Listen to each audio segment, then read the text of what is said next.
Joining me now is Democratic Congressman Eugene Vindman. He's a retired Army colonel, veteran of the Iraq War, a former JAG officer, and a member of the House Armed Services Committee.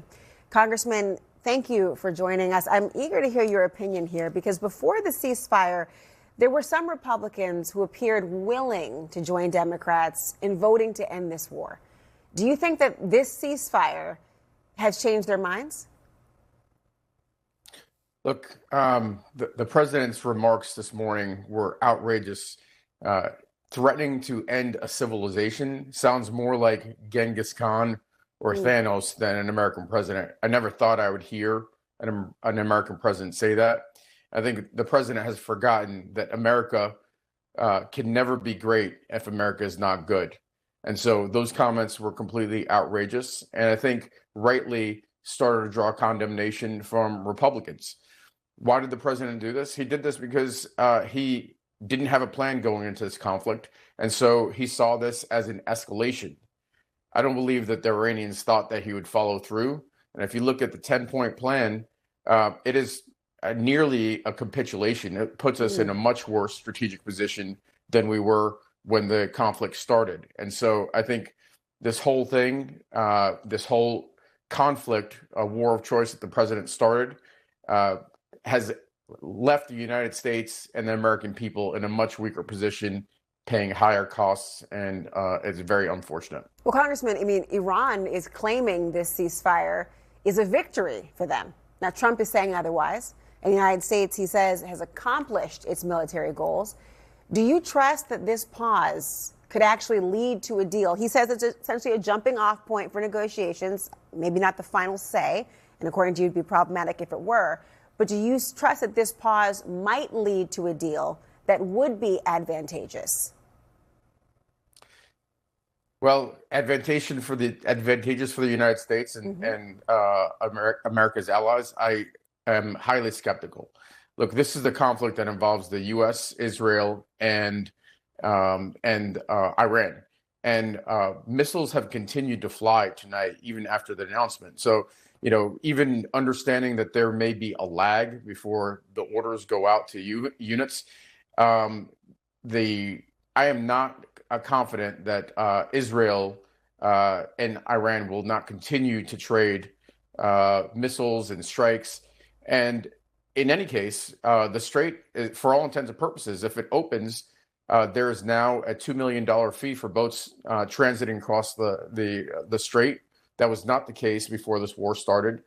Iran has had sanctions lifted. They insist, as part of their 10-point plan, that sanctions are removed.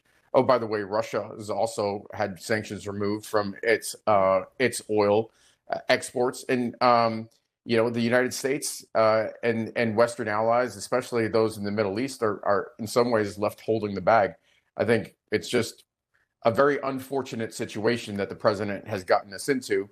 And we do need to come back as Congress and vote to restrain this president's powers.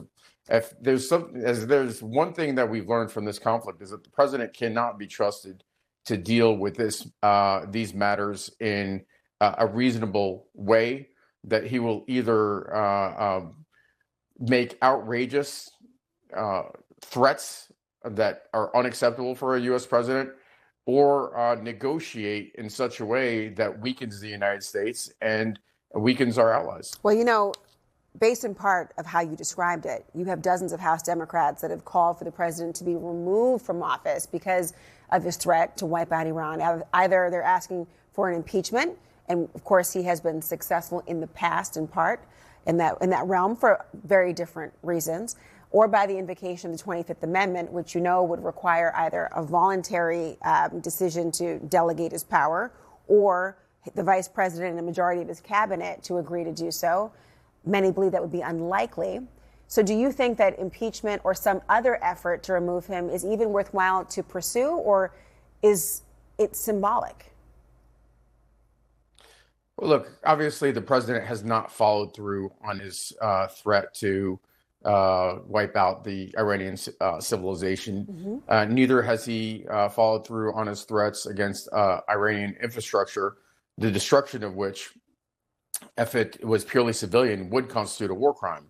So, I think what we need to do is we need to come back to work. We need to have the speaker call us back to work so we can vote on a war powers resolution, so we can exercise our function as a Congress and restrain some of the president's worst impulses.